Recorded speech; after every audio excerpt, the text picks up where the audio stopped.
आदरणीय दर्शकहरू, कार्यक्रम आउटलुकमा स्वागत छ।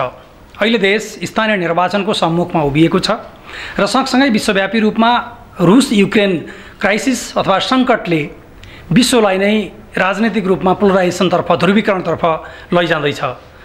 त्यसबाहेक पनि हरेक देशका आफ्ना घरेलु समस्याहरू, रुस युक्रेन द्वन्द्वका कारणले विश्वभरि बढेको महँगी र साना र तेस्रो देशका अविकसित देशहरूका बजेट डेफिसिट, विदेशी डलर, विदेशी करेन्सीको अभाव, यस्ता कुराहरूबाट नेपाल पनि गम्भीर रूपमा समस्यामा खडा भएको छ। त्यसै कारणले नेपालले कतिपय विलासिताका अथवा सुखभोग गर्ने जस्ता विषयहरू, त्यस्ता वस्तुहरूको आयातलाई रोक्नुपर्ने जस्तो बडा हडबडाउँदो निर्णय गर्न पुगेको छ।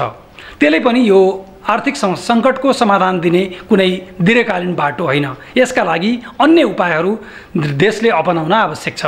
त्यसमध्ये पनि यति बेला प्रमुख राजनीतिक दलहरू र सबै राजनीतिक दलहरू, देशको समग्र राजनीतिक र मिडिया वातावरण स्थानीय निर्वाचन केन्द्रित बनेको छ।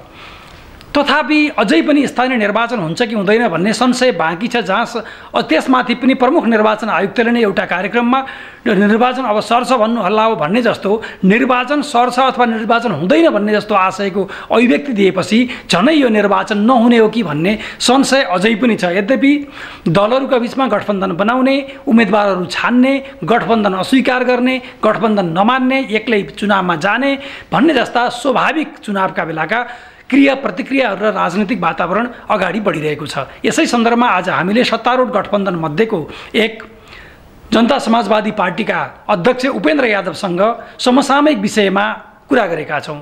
विशेष गरी त्यो कुरा सत्ता गठबन्धनको भविष्य, सत्ता गठबन्धनको स्थानीय निर्वाचनमा हुनसक्ने स्ट्रेन्थ र गठबन्धनको परिवेश र अवस्था र सँगसँगै आसन्न सङ्घीय निर्वाचनहरूसम्मका सन्दर्भमा कस्तो बाटो छ भन्ने विषयमा कुरा गरेका छौँ। त्यसै विषयमा हेरौँ एकछिन। उपेन्द्र यादवले आसन्न स्थानीय निर्वाचन र सङ्घीय निर्वाचनका सन्दर्भमा सत्ता गठबन्धनको तयारी, सत्ता गठबन्धनभित्रको खटपट र त्यसबिचमा हुनसक्ने सम्भावना र समस्याहरूलाई यसरी व्यक्त गर्नुभएको छ।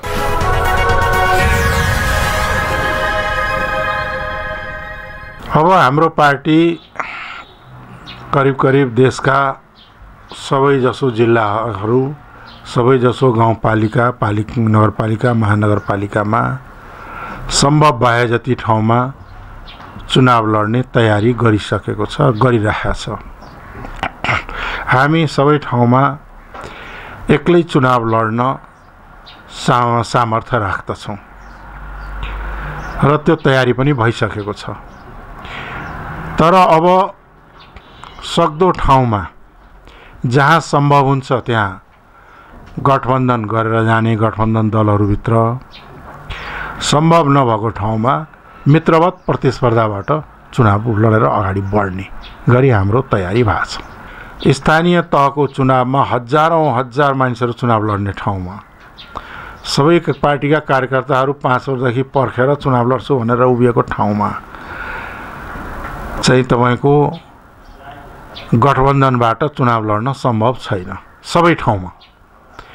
तर चाहिँ के छ त भन्दा जहाँ जहाँ तालमेल हुन सक्छ त्यहाँ सिटको तालमेल गरेर सम्भव भएका ठाउँमा लड्ने मिलेर र बाँकी ठाउँमा चाहिँ के छ भने एक्लै पनि प्रतिस्पर्धा गर्ने भन्ने नीति गठबन्धनभित्रै बनिसकेको छ। अब मिलेर जाँदा त बलियो हुन्छन् सबै है, मिलेर जाँदा सजिलो पनि हुन्छ, बलियो पनि हुन्छ सबै, कमजोर हुने त कुरा आउँदैन।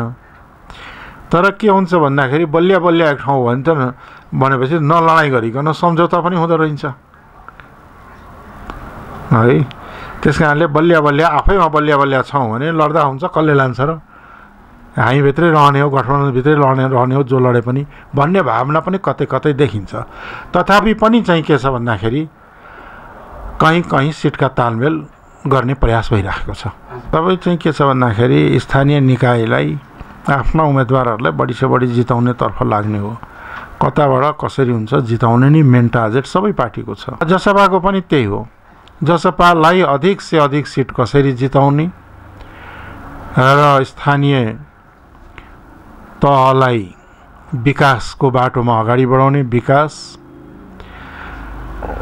निर्माणको बाटोमा अगाडि बढाउने जनताका आधारभूत सवालहरू शिक्षा, स्वास्थ्य, खानेपानी, साना साना कृषि उद्योगहरू, आम उद्योगहरू, गरिबी, बेरोजगारी लगायतका, बिजुली लगायतका समस्याहरू छन्। तिनलाई गाउँमा हल गर्दै एउटा चाहिँ विपन्न गाउँलाई, एउटा पिछडिएको गाउँलाई एउटा समृद्ध, एउटा चाहिँ के छ भन्दाखेरि एउटा नमुनाको गाउँपालिकाको रूपमा कसरी विकास गर्ने नै भन्ने नै हाम्रो मूल ध्येय रहेको छ।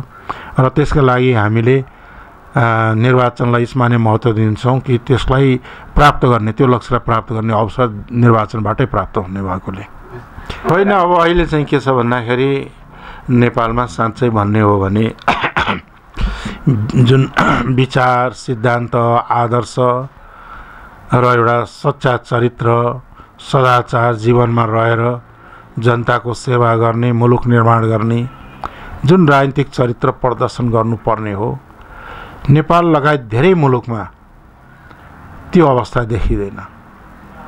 अहिलेको राजनीतिमा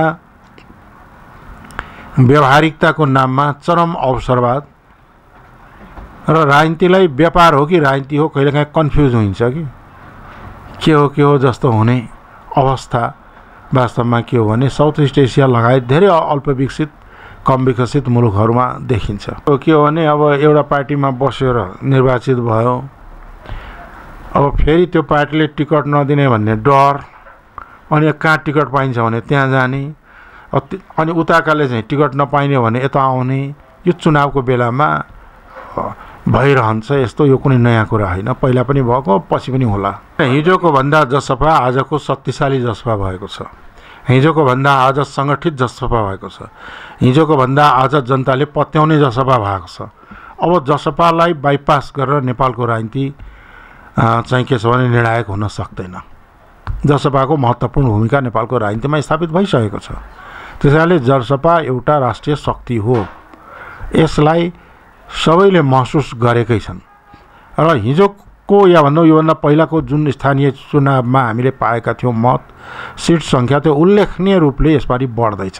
एकाटा चुनावका डरले, टिकट नपाउने डरले भागेका, एकाटा बाटामा भेटेका भगौडालाई समातेर करोडौँ करोड लगानी गरेर 2-4 जना मान्छे भेला गरेर भाषण गर्दैमा त्यहाँको जनआधार बलियो हुने होइन।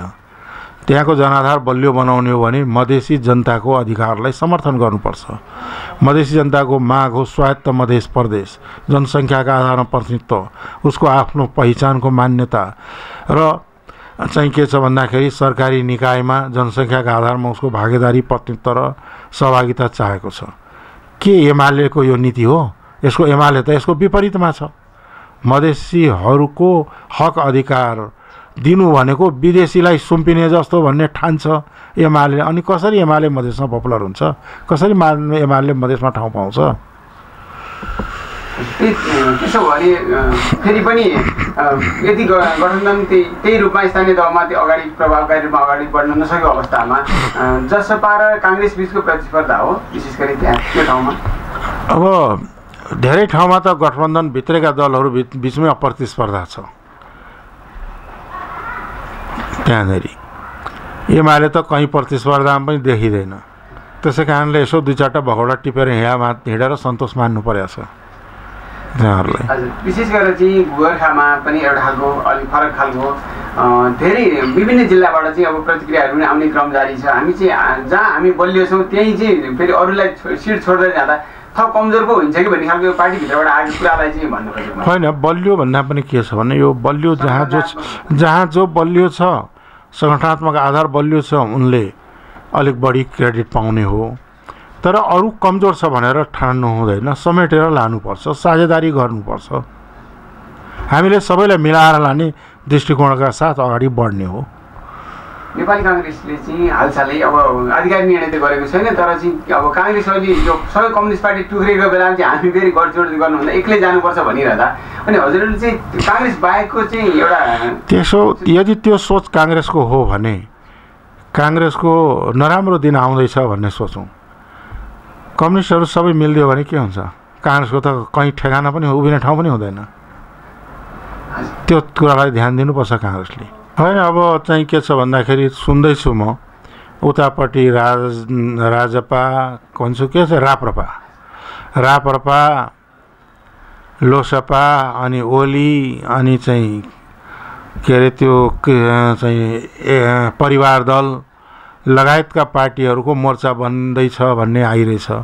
अब एउटै पार्टी कसरी दुईटा मोर्चामा रहन सक्छ?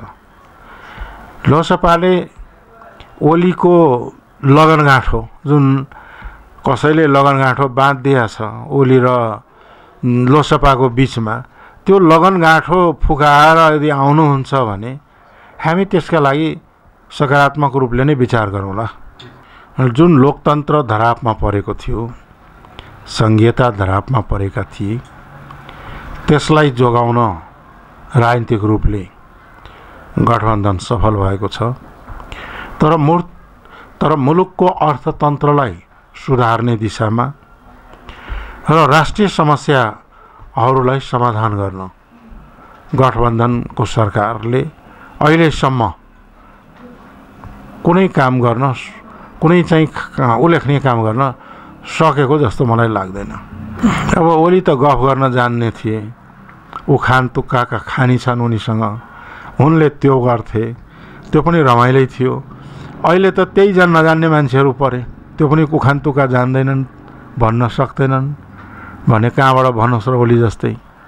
तथापि पनि चाहिँ के हो भन्दाखेरि गठबन्धनमा काम गर्न सजिलो हुँदैन, अलिक अप्ठ्यारै हुन्छ र परिस्थिति पनि चाहिँ पछिल्लो चरणमा अप्ठ्यारै आएको छ। त्यसले गर्दाखेरि अलिक स्लो भएको हो। यसलाई अब यो स्थानीय निकायको निर्वाचनपछि तीव्र गतिमा सुधारका कार्यक्रमहरू अगाडि बढाउनुपर्छ। होइन, एकदम सम्भव छ। चुनाव वैशाख 30 गते नै हुन्छ, हुनुपर्छ, गराउनुपर्छ, गर्नुपर्छ।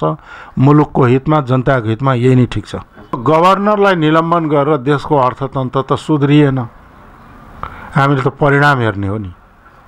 त्यस कारणले मुलुकको अर्थतन्त्र ओह्रालो लागेको छ र आउने दिनमा श्रीलङ्का जस्तो आर्थिक सङ्कट नेपालले भोग्नु नपरोस्।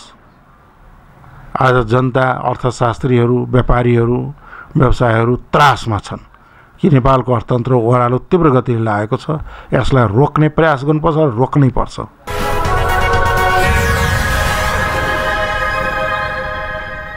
दर्शकहरू, उपेन्द्र यादवले स्थानीय निर्वाचन र आसन्न निर्वाचनका सन्दर्भमा सत्तारूढ गठबन्धनभित्रको परिवेश बताइरहँदा उहाँले यो पनि बताउन छोड्नु भएन वा सङ्केत गर्नुहुन्छ कि यदि नेपाली काङ्ग्रेसले आफूलाई सबैभन्दा ठुलो पार्टी र गठबन्धन विरोधी कित्तामा उभ्याउँछ वा अरू पार्टीलाई मिनिमाइज गर्छ भने फेरि पनि बृहत वामपन्थी एकता हुन सक्दछ, जहाँ जनता समाजवादी पार्टी, नेकपा माओवादी केन्द्र, एकीकृत समाजवादी र नेकपा एमाले लगायत साना वामपन्थी दलहरू समेतको पनि गठबन्धन बन्न सक्छ। र यति बेला कुनै पनि राजनीतिक दलका बिचमा गठबन्धन गर्न कोही पनि स्वतन्त्र छ र कसैले पनि कहीँ बार बन्देज छैन र त्यसका लागि सबैभन्दा जिम्मेवारपूर्वक नेपाली काङ्ग्रेसले सोच्नु पर्दछ भन्दै यसरी सङ्केत गरेका छन्। काङ्ग्रेसको दुईटा फेज देख्ने हुन्छ। एउटा चाहिँ सत्तामा हुँदाखेरि मात लाग्ने, अरूलाई गन्दै नगर्ने एउटा काङ्ग्रेसीको अवस्था, सत्ताभन्दा बाहिर नहुँदै म्याउ म्याउ गरी हिँड्ने काङ्ग्रेसको अर्को अवस्था। यो दुईटै अवस्था हामीले काङ्ग्रेसका हेरेका छौँ र कसैले पनि चाहिँ के छ भन्दाखेरि एक अर्कालाई निषेध गर्नु हुँदैन। एक अर्कालाई निषेध गर्ने हो भने गठबन्धनको कुनै अर्थ हुँदैन। गठबन्धन नै भनेकै सबैलाई समेटेर लाने हो। गठबन्धनका घटकका दलका बिचमा समझदारी, अधिकतम समझदारीका साथ अगाडि बढ्ने नै हो। कसले बाँधेर रोक्न सक्छ त? एक हुनबाट कसले कसलाई रोक्न सक्छ?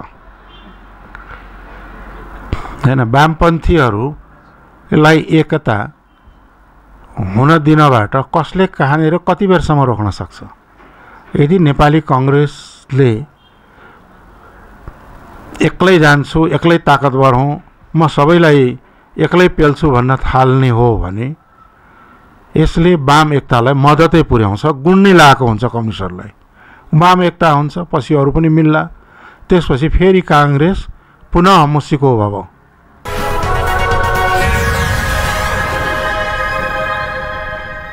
यो कूटनीतिक क्षेत्रका सन्दर्भमा भन्दाखेरि पूर्व परराष्ट्र मन्त्री समेत पनि रहिसक्नुभएका उपेन्द्र यादवले समेत पनि सत्तारूढ गठबन्धनभित्र यो रुस युक्रेन सङ्कटका सन्दर्भमा एउटा वा अर्को पक्षका विषयमा लाग्न नहुने बारेमा आफूले नोट अफ डिसेन्ट समेत पनि राखेका थिए र कतिपय पार्टीहरूले यसमा बोल्न हुन्न भन्ने थियो। तर प्रो अमेरिकन मानिने प्रो अमेरिकन लबीको नेता मानिने शेरबहादुर देउवा प्रधानमन्त्री भएका कारणले नै यसपटक रुस युक्रेन सङ्कटमा नेपालले हतारो देखाएको देखिँदैछ। त्यसैमाथि एमसिसी यही बेलामा पारित गरिएको र पछिल्लो समयमा अमेरिकाको संसारभरि देखिँदै गरेको हेजेमोनिक एक प्रकारको इन्टरभेन्सन जस्तो परिस्थितिले गर्दा के नेपाल असंलग्न परराष्ट्र नीति छोडेर एउटा ब्लकमा अमेरिकी ब्लकमा वा फेरि अर्को भोलि सरकार परिवर्तन भइसकेपछि चिनिया ब्लकमा वा अर्को कुनै सरकार परिवर्तन भइसकेपछि रुसी ब्लकमा जाने खतरा त बन्दैन, जसले गर्दा नेपाल जस्तो सानो देश एउटा पेन्डुलम जस्तो बनेर आफ्नो सार्वभौम र भूराजनैतिक स्वायत्त र स्वाधीनता समेत जोगाउन नसक्ने वा कुनै अस्तित्व वा कुनै अडान नभएको सानो विपन्न र शक्तिहीन राष्ट्रका रूपमा पतन हुने त होइन भन्ने जस्तो चिन्ता पनि बढेको छ।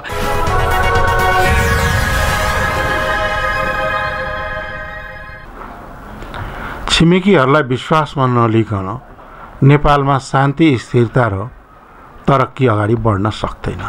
यसतर्फ हमेसा ध्यान दिनुपर्छ। होइन, मिल्ने भन्दा पनि के हो भने त्यस विषयमा हामीले गठबन्धनमा कुरा उठायौँ। अहिले हामी नेपाली कुनै पनि क्याम्पमा उभिनु हुँदैन। हामी असंलग्न राष्ट्रका हौँ। हाम्रो असंलग्नतालाई निरन्तर धान्नुपर्छ, जारी राख्नुपर्छ। यो नै हाम्रो देशको हितमा छ। र एउटा चाहिँ के छ, एउटा पक्षमा उभिनु र अर्को पक्षको विरोधमा मतदान गर्नु नेपालको लागि चाहिँ अस्वाभाविकै घटना भएको छ। हामीले वास्तवमा भन्ने हो भने असंलग्नता र तटस्थतालाई मेन्टेन गर्नुपर्छ। त्यो अहिलेदेखि होइन, र जङ्गबहादुरले पनि मेन्टेन गरेका थिए, पृथ्वीनारायण शाहले पनि मेन्टेन गरे, पछिका राजाहरूले पनि मेन्टेन गरे, राजा महेन्द्र, राजा वीरेन्द्र, राजा ज्ञानेन्द्रले पनि मेन्टेन गर्न खोजेकै हुन्। तर कतै न कतै चुक कुनै टाइममा हुँदाखेरि ठुलो नोक्सान बेहोर्नु पनि परेको छ। त्यस कारणले हाम्रो जस्तो अल्प विकसित कमजोर अर्थतन्त्र भएको मुलुकले कुनै अन्तर्राष्ट्रिय क्याम्पमा, शक्ति केन्द्रमा एकापट्टि लाग्ने र अर्कोपट्टिको विरोधी बन्ने भुल चाहिँ कहिले गर्नु हुँदैन। र आगामी चुनावमा विकास गर्ने स्पष्ट धारणा बोकेको पार्टी, व्यक्तिलाई, योग्य सक्षमलाई निर्वाचन गर्नु सक्यौँ भने विकास निर्माणको गति अगाडि बढ्छ। स्थानीय तह विकासका माध्यम हुन्, त्यसलाई त्यही रूपमा अगाडि बढाउनु जरुरी छ। त्यसले गर्दाखेरि के हो भने भ्रष्ट, दलाल अथवा असामाजिक चरित्र भएका, पैसा मात्रै भएका, नैतिकता नभएका नेता भएका तर नीति नभएकाहरूलाई रोज्न भुल गऱ्यौँ भने दुःख जनता हामीले जनताले नै पाउने हो। त्यसमा सतर्क रहौँ। होइन, हामी के भन्छौँ भने 4-5वटा कुराहरू, सबैको लागि शिक्षा, सबैको लागि स्वास्थ्य, सबैको लागि सुरक्षा र रोजगारको ग्यारेन्टी राज्यले गर्नुपर्छ। र यो गर्नका लागि कृषिमा लगानी बढाउनुपर्छ, शिक्षाको गिर्दो स्तरलाई सुधारेर गुणस्तरीय शिक्षा बनाउनुपर्छ। शिक्षालाई गुणस्तरीय बनाउने, सबैको पहुँचमा पुर्याउने र कृषिलाई चाहिँ के छ भन्दाखेरि आधुनिकीकरण गर्ने। अहिलेको भूमि व्यवस्थाले देशलाई उँभो लाग्न दिँदैन। यसमा क्रान्तिकारी परिवर्तन ल्याउनुपर्छ। यस सँगसँगै उद्योग धन्दा खोल्ने, लगानी भित्राउने वातावरण बनाउनुपर्छ। हस्, धन्यवाद। यसलाई मैले एकदमै सामान्य रूपमा ल्याएको छु। कुनै उल्लेखनीय काम भएको भनेर म मान्दैन, देखिँदैन। र नेपालले अझै पनि छिमेकी मुलुकहरूलाई विश्वासमा लिनु पर्छ। हेर्नुहोस्, नेपालमा चाहिँ के छ भन्दाखेरि एक्सट्रिम पोलिटिक्स, चाहे राइट एक्सट्रिम होस् या लेफ्ट एक्सट्रिम होस्, देशको हितमा कहिले भएन। जनताको हितमा देखिँदा एकदम देखिने तर व्यवहारमा असफल भएका छन्। त्यसले गर्दाखेरि के हो भन्दाखेरि लेफ्ट टु सेन्टर पोलिटिकल भाषामा भन्यो भने एउटा left democratic, progressive democratic, socialist democratic दिशा नै उपयुक्त हुन्छ नेपाल जस्तो देशलाई। त्यसका टिक्का टिप्पणीहरू धेरै भएका छन्। मेरो पहिला पनि मान्यता थियो, अहिले पनि मान्यता के हो भने राजदूत नियुक्ति गर्दाखेरि परराष्ट्र मन्त्रालयका क्यारियर डिप्लोमेट्सकै जिम्मा लगाउँ, तिनीहरूबाटै नियुक्ति गरौँ। बाहिरबाट नियुक्ति गर्ने प्रथालाई अन्त्य गरिदिनुपर्छ। धेरै देशले अन्त्य गरिसके। परराष्ट्र मन्त्रालयलाई अलिक विस्तार गरौँ, अलिक जनशक्ति बढाउँ र राजदूत नियुक्ति सर्टेन वर्ष काम गरेका, अनुभव हासिल गरेका र जुन देशका लागि राजदूत बनाउने हो त्यो देशका राजदूत बन्नलाई क्याडरै तयार गरेर पठाउन सकियो भने त्यसले डेलिभरी दिन सक्छ। राजनीतिक नियुक्तिमा चुनाव हारेका, चुनाव जित्न नसक्ने अनि यसो आफ्नो गुटका ग्रुपका आफ्ना नातागोतालाई खुसी पार्न त होला, यसले केहीलाई त खुसी पार्न सकिन्छ, तर मुलुकलाई देशलाई चाहिँ डेलिभरी दिन सक्दैन। होइन त्यो अझै पनि त्यो त झन् बढेर गयो। मैले त त्यो बेला रोकेको थिएँ। एउटा चाहिँ के छ भने कोड अफ कन्डक्ट पनि ल्याएर र नेपालको प्रतिष्ठा निकै माथि उठेको थियो। त्यो बेला गौरव गर्थे नेपालीहरूले। तर अहिले आएर सबै भाँड भैलो भएको छ, नर्म्स नै पालना गर्दैन। त्यस कारणले चाहिँ के छ भने नर्म्स पालना गर्नुपर्ने र परराष्ट्र मन्त्रालयलाई विस्तार गरेर यसलाई चाहिँ के छ त भन्दाखेरि पावरफुल मिनिस्ट्रीको रूपमा स्थापित गर्न सक्नुपर्छ। हामीले त्यो गरेनौँ भने नेपालको परराष्ट्र नीति चाहिँ के हो भन्दाखेरि भूमिका अति न्यून भएर जान्छ र अरू देशले पनि नेपाल यस्तै हो भनेर हेप्ने गर्छन्। त्यो हेपाई खाने खालका काम गर्नु हुँदैन। अब नयाँ वर्षमा नयाँ उमङ्ग, नयाँ जोस, नयाँ जागर, नयाँ प्रवृत्ति, नयाँ चेतनाका साथ मुलुकको जनताको शान्ति, समृद्धि र खुशहाल जीवनको लागि हार्दिक शुभकामना व्यक्त गर्न चाहन्छु म यो नयाँ वर्षको अवसरमा।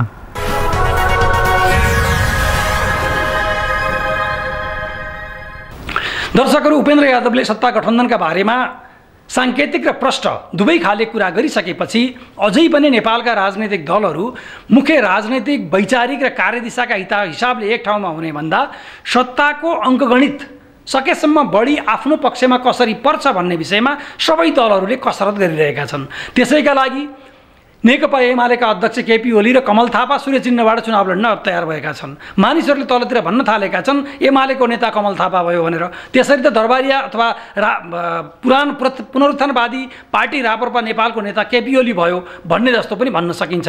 तर पनि रापरपा नेपालका अध्यक्ष कमल थापा र केपी ओलीका बीचको चुनावी सहकार्यको विषय आफैमा एक र त्यही पनि सूर्य चिन्हबाट चुनाव लड्ने कुरा एक नयाँ प्रयोग र आश्चर्यको विषय त आफ्नो ठाउँमा छँदैछ। त्यसबाहेक पनि सत्ता गठबन्धनभित्र समेत पनि सहज अवस्था छैन। नेपाली काङ्ग्रेस अहिलेसम्मको गठबन्धन विरोधी संस्कार र संस्कृति पालेको दल, अन्य दलहरू गठबन्धनको पक्षमा रहेको परिवेश र नेकपा एमाले आफै सत्ता गठबन्धनलाई टक्कर दिन सक्षम राजनीतिक दल भएका कारणले एमाले आफ्नो पहिलो पार्टी बन्ने सङ्घर्षका लागि को फेला पर्छन् ती सबैसँग थोरै भए पनि मिलाउने भन्ने कसरतमा छ भने एमालेलाई आफ्नो साइजमा झार्न अथवा डाउन साइजिङ गर्नका लागि सत्ता गठबन्धनले कुनै पनि हालतमा गठबन्धन गर्नुपर्छ भन्ने निष्कर्ष र मुख्य राजनीतिक दिशा बनाएर हिँडेका छन्। यो जुन प्राविधिक विषय हो, अङ्कगणितीय विषय हो, यो आफैमा राजनीतिक, वैचारिक र कार्यदिशागत विषय होइन। अर्थात् स्थानीय निर्वाचनमा जितिसकेपछि नेपाली काङ्ग्रेसले वा माओवादीले वा जसपाले वा एकीकृत समाजवादीले एमाले भन्दा फरक के गर्ने भन्ने भन्न सक्दैनन्। केवल संविधानको रक्षा, लोकतन्त्रको रक्षा भन्ने कोट अनकोटमा अमूर्त कुरा भन्दछन्। एमाले त्यसै गरी मैले सुखी समृद्धि विकास दिन्छु भन्ने रटान दिन्छ, तर बाँकी दलहरूले भन्दा के विषयमा स्थानीय तहलाई कसरी मजबुत बनाउने, सङ्घीयतालाई कसरी स्ट्रेन्थेन गर्ने र केन्द्र र सङ्घका बिचको विवादका विषयलाई कति राम्रो बनाउने, विगतका 5 वर्षका दुःखद अनुभवहरूबाट सिकेर कसरी सुखद परिणाम ल्याउने भन्ने बारेमा अझै स्पष्ट बताउन सकेको छैन। त्यसैका लागि प्रमुख दलहरूले अझै चुनावी घोषणापत्र समेत पनि सार्वजनिक गरेका छैनन्। त्यसमाथि रुस युक्रेन सङ्कटका सन्दर्भमा पनि नेपाल सरकारमाथि आलोचना र टिप्पणी हुने गरेकै छ। रुस युक्रेन सङ्कटले एकातिर नेपालको कूटनैतिक क्षमता वा कूटनैतिक दूरदर्शिताका बारेमा प्रश्नचिन्ह उठाएको छ भने यही बेलामा सत्तारूढ गठबन्धनले राजनैतिक नियुक्ति र करियर कोटाबाट गरेर 20 जना राजदूतहरू नियुक्ति गरेको सबैभन्दा बढी आलोचनाको विषय बनेको छ। र आम रूपमा भन्ने हो भने करियर डिप्लोमेटलाई छोडेर 12 जना राजनीतिक दलका तर्फबाट तोकिएका व्यक्ति भन्ने हो भने ती कूटनैतिक जिम्मेवारीका लागि सबैलाई अयोग्य मान्दाखेरि पनि फरक पर्दैन। जसको कुनै कूटनैतिक करियर छैन, कूटनैतिक अनुभव छैन र कूटनैतिक ज्ञान छैन, केवल एउटै ज्ञान छ राजनीतिक दलका सत्तारूढ गठबन्धनका प्रमुख नेताहरूलाई तिनीहरूले रिझाउन राम्रैसँग सकेका रहेछन्। आर्थिक रूपमा वा राजनैतिक रूपमा वा बोलीचालीका हिसाबले, सम्बन्धका हिसाबले परिवारबाट नाता पारेर अथवा अन्यथा अर्थ नलाग्ने हो भने फरियाको साइन समेत पनि गाँसेर राजदूत बनाउने साह्रै भद्दा र साह्रै निम्न स्तरको काम यसपटक सत्तारूढ गठबन्धनले गरेको छ। त्यसकारणले आम रूपमा भन्न थालिएको छ यो राजदूत नियुक्ति नभएर लाजदूत नियुक्ति गरियो भन्ने समयको टिप्पणी भएको छ। त्यसै कुरालाई कूटनीतिज्ञ तथा राजनीतिशास्त्रका सिद्धहस्त एक विज्ञ हिरण्यलाल श्रेष्ठले वर्तमान सत्तारूढ गठबन्धनले राजदूत नियुक्तिमा त हदैसम्मको बेइमानी, हदैसम्मको लापरवाही र जे गरे पनि हुन्छ, हामीलाई जनताले केही पनि भन्दैनन्, हामीले गरेपछि को बोल्ने भन्ने तर आम जनतालाई र देशलाई नै हेपेको तहमा पुर्याएको छ भन्ने टिप्पणी गर्दै रुस युक्रेन सङ्कटका सन्दर्भमा पनि नेपालले जसरी भारत, चीन, बङ्गलादेश, पाकिस्तान, श्रीलङ्का जस्ता देशहरूले आफूलाई त्यो युद्धबाट अलग राख्न सके त्यसै गरी नेपालले नि असंलग्न राख्न सक्नु पर्दथ्यो। त्यसमा हतारो गर्यो र त्यो हतारोले दीर्घकालीन रूपबाट छिमेकी देशहरू भारत र चीनको भोलि नेपालमाथि चेतावनी वा थप शङ्काको दृष्टि बन्न सक्नेतर्फ सचेत गराएका छन्। र आजको यो कार्यक्रममा एउटा टिप्पणी हिरण्यलाल श्रेष्ठज्यूको। अब छिमेकी साट्न सकिँदैन, यसैले इन्डियाको विरुद्ध र चाइनाको विरुद्ध कुनै गतिविधि गर्नु दिनु हुँदैन। र युक्रेनको पाठ सिक्ने हो भने छिमेकीलाई चिडाएर अर्काको समुद्र पारका शक्तिसँग लाग्ने, न्याटो जोइन गर्दाखेरि त्यसले दुर्दशा भोग्नु पर्यो। किनकि अब छिमेकीको विरुद्ध गतिविधि गर्नु दिनु, त्यस्तो गठबन्धन जोइन गर्नु भनेको रेड लाइन क्रस गर्यो भनेर वास्तविक युद्ध त न्याटो र रसियाको बिचको हो, युक्रेन युद्धभूमि हो। यसैले नेपालले त्यसबाट, यद्यपि हामी बल प्रयोगको विरोधमा छौँ, शान्ति होस् भन्ने चाहन्छौँ, वार्ताद्वारा समस्या टुङ्गियोस् भन्ने चाहन्छौँ, तर हामीले सिक्नुपर्ने के छ भन्दाखेरि नेपाललाई युक्रेन बनाउनु छैन। नेपाल आफू चाहिँ शान्तिपूर्ण रूपले असलतालाई अपनाएर, तटस्थतालाई अपनाएर, असल छिमेकीको नीति अपनाएर दुवै छिमेकीका विरुद्ध नेपालको भूमि प्रयोग गर्न नदिने गरेर सबै ठुला शक्तिहरू र जाति राष्ट्रहरूसँग सुसम्बन्ध राख्ने तर सुरक्षा पुच्छर अर्काको नहुने, त्यसरी अगाडि बढ्दाखेरि अहिलेको सन्दर्भमा सबभन्दा सान्दर्भिक हुन्छ।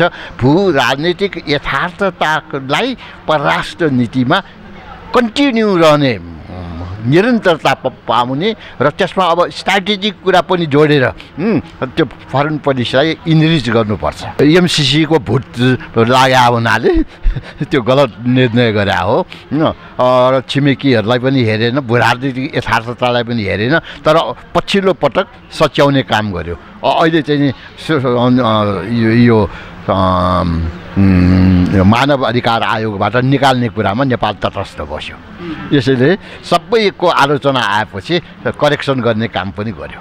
अब हाम्रो नीति के छ भन्दाखेरि एकातिर ढल्किने हुनु भएन, सोझो उभिन सक्नुपर्छ नेपालले। यसैले नेपालले pro Indian, pro Chinese, pro American हुने होइन, प्रो नेपाल भएर अगाडि बढ्नुपर्छ। संविधानमा नै लेखिएको असंलग्नता तटस्थता पञ्चशील को पालना गर्नुपर्छ असल छिमेकीको नीतिमा अडिग रहनुपर्छ र चाहिँ नि नेपालले अहिलेको कोल्ड वार सेकेन्ड सुरु भएको छ चाइना र अमेरिकाको बिचमा यसैले यो क्षेत्र अब तनाव सर्ने ठाउँ भएको छ द्वन्द्वको ठाउँ भएको छ यसैले यो भूराजनीतिक यथार्थता र कोल्ड वारको दोस्रोको अवस्था भएको हुनाले नेपाल झन् बढी तटस्थ रहनुपर्ने झन् असंलग्न रहनुपर्ने झन् चाहिँ नि छिमेकीहरूसँगको सम्बन्धलाई सन्तुलनमा राख्न सक्नुपर्ने चुनौती आएको छ यसैले यो भूराजनीतिक यथार्थतालाई चाहिँ कन्टिन्युटी गर्नुपर्छ अरू भनेको कुन क्षेत्रमा सहयोग लिने के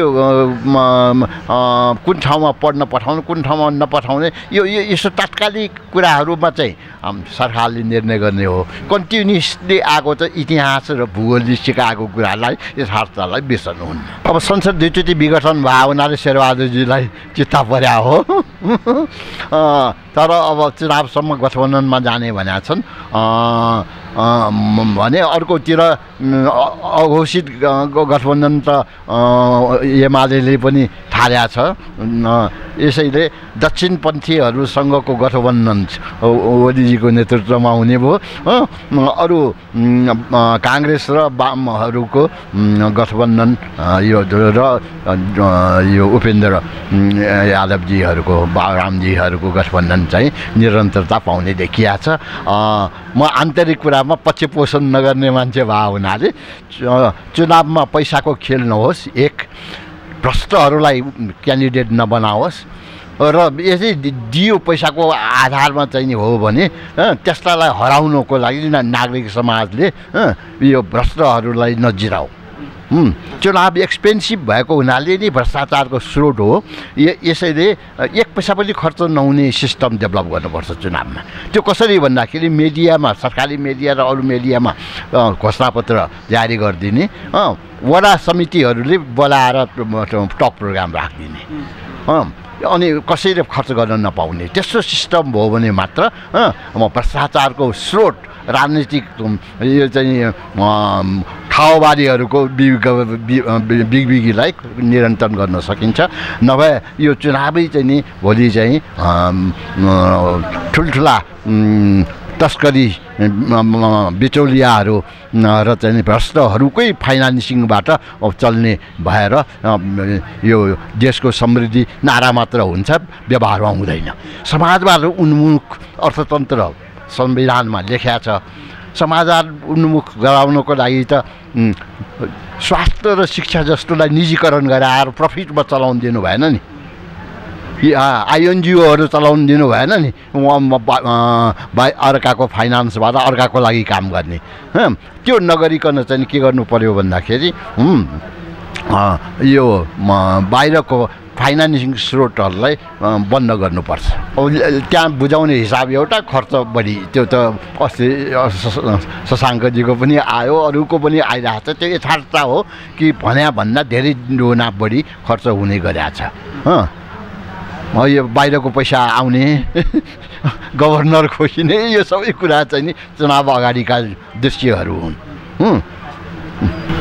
यो धेरै एक्सपेन्सिभ हो धान्न गाह्रो भन्ने भयो क्षेत्रतावाद बढ्यो भने फेरि समस्या आउन सक्छ भन्ने कुरा पनि भयो र चाहिँ आर्थिक बोझ पनि भएको छ स्थानीय निकाय आवश्यक छ यो राम्रो छ यो नभए यसपालि कोभिडको समाधान गर्न गाह्रो हुन्थ्यो खोपहरू पुर्याउनको लागि अब कृषि अर्थतन्त्रलाई मोडर्नाइज गर्ने र आयातभन्दा निर्यातबाट कमाउने यसैले मुख्य चाहिँ कस्टम होइन भंसारबाट आम्दानी गर्ने होइन अन्तशुल्कबाट गर्नेतर्फ जानुपर्छ ठुल्ठुलो फार्मिङ मोडर्नाइज एग्रिकल्चर गरेर त्यसको एक्सपोर्ट गर्नुपर्छ र जोइन्ट भेन्चरमा आउने कारखानाहरू दक्षिणतिरको कारखानाहरू इन्डियालाई चाहिने सामान प्रडक्सन गरेर एक्सपोर्ट गर्ने उत्तरतर्फ 5 खालदेखि लिएर विभिन्न ठाउँमा बनाउने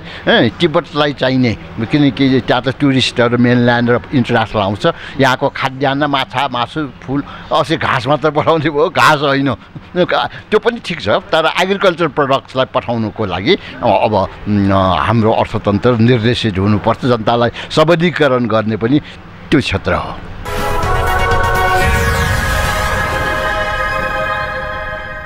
आदरणीय दर्शकहरू, आज हामीले सत्तारूढ गठबन्धन, आसन्न स्थानीय निर्वाचन र पछिल्लो समयमा देखिएको कूटनैतिक सङ्कट र कूटनीतिज्ञ नियुक्तिका सन्दर्भमा उपेन्द्र यादव र हिरण्यलाल श्रेष्ठसँग कुरा गऱ्यौँ। यस विषयमा आम रूपमा वर्तमान सत्तारूढ गठबन्धनको हतारो, बचकनापन र यसको र आम रूपमा नेपालका प्रमुख राजनीतिक दलहरूले अहिलेसम्म पनि कूटनैतिक सम्बन्ध र समस्यालाई एउटै र सधैँभर एकै प्रकारले वा आफ्नो सत्ताको कुर्सी कसरी जोगिन्छ वा सत्तामा भएका बेलामा विदेशी ठुला शक्ति राष्ट्रहरूलाई कसरी खुसी बनाउन सकिन्छ भन्ने जस्तो लघुताभासपूर्ण बाटो अपनाउँदै आएका छन्। यो बाटो बन्द गरिनु पर्दछ र नेपालको घोषित असंलग्न परराष्ट्र नीतिलाई, जहाँ स्वतन्त्र, स्वाधीन र हाम्रो जस्तो भूराजनैतिक संवेदनशील भएका देशहरूले सचेतनतापूर्वक सबै देशहरूसँग सन्तुलित, एक प्रकारले भन्यो भने समदूरीको सन्तुलित र सहज सम्बन्ध बनाउनु पर्दछ र युद्धका सन्दर्भमा नेपाल जस्तो देश र नेपाल विशेष गरी कुनै पनि युद्धरत पक्षमा लाग्न हुँदैन। त्यसले मात्र नेपालको स्वतन्त्र परिचय, स्वतन्त्र इन्डिपेन्डेन्ट आइडेन्टिटी स्थापित गर्न सक्छ। त्यसले मात्र हाम्रो स्वाधीनता जोगिन सक्दछ। तर कुनै शक्ति राष्ट्रको पिछलगु बनेर संसारभरिका कुनै पनि साना देशहरू बाँचेको वा उनले आफ्नो अस्तित्व जोगाएको इतिहास छैन र दक्षिण एसिया त त्यसमध्ये पनि अझ विशिष्ट अवस्थामा रहेको यो महाद्वीप हो। त्यसकारण दक्षिण एसियाको महाद्वीपको लय अथवा चीन, भारत, बङ्गलादेश, पाकिस्तान र श्रीलङ्का जस्ता प्रमुख देशहरूको लयमा नै नेपालले आफूलाई लय मिलाउन सक्ने वा लय मिलाउने प्रयत्न गर्नु बुद्धिमानी हुनेछ। आदरणीय दर्शकहरू, अर्को हप्ता अर्को कार्यक्रमका साथ उपस्थित हुन्छौँ। त्यतिन्जेल हामी सबैलाई बिदा दिनुहोस्। नमस्कार।